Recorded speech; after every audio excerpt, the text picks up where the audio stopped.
গৃহপ্রবেশের জন্য গঙ্গার জল নিতে এসে তলিয়ে গেল দুই বোন। পয়লা মে বাড়িতে গৃহপ্রবেশ, সেই জন্য প্রয়োজন গঙ্গার জলের বাড়ির আত্মীয়দের সাথে বারাকপুর মঙ্গল পাণ্ডে ঘাটে গঙ্গার জল নিতে এসেছিল আঁচল ঠাকুর, বয়স 20, ও তার পরিবার। সাথে এসেছিল তার সমস্তিপুরের বাসিন্দা কোমল ঠাকুর, বয়স 18। দুই বোন মিলে গঙ্গার স্নান করতে নামে তখনই গঙ্গা চলছিল জোয়ারের টানে ভেসে যায় দুই বোন।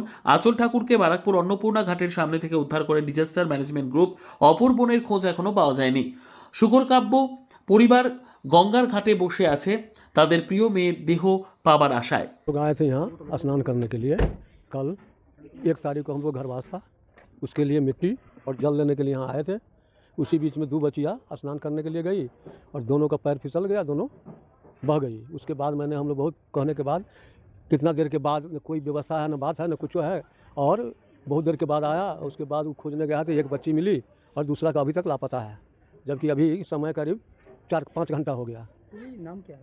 नाम हो गया एक ठो को आंचल, एगो के कोमल, है ना। बहन दोनों बहन, मतलब 2 रिलेटिव में है ना, रिलेटिव में है। क्या करने के लिए आए थे? यहाँ घरवास था, 1 तारीख में घरवास था। हम लोग गांव से सब कोई आए हुए हैं, गेस्ट लोग को बुलाए हुए थे, जैसे उनका जितना अपना रिलेटिव आदमी थे उन लोग को बुलाए हुए थे, उसी में सब कोई आए हुए थे। तो यहाँ सुबह हुआ कि भाई चला जाए गंगा स्नान में करके, और मिट्टी और अथी ले लिया जाएगा। तो 1 तारीख को पूजा है, उसमें मतलब शागिर्द होंगे सब लोग। दोनों ही आए थे कि कोई और भी आउट था? बहुत लोग, हम सब लोग बहुत लोग थे ना नहीं, यहाँ पे घाट पे घाट पर, बहुत लोग न थे।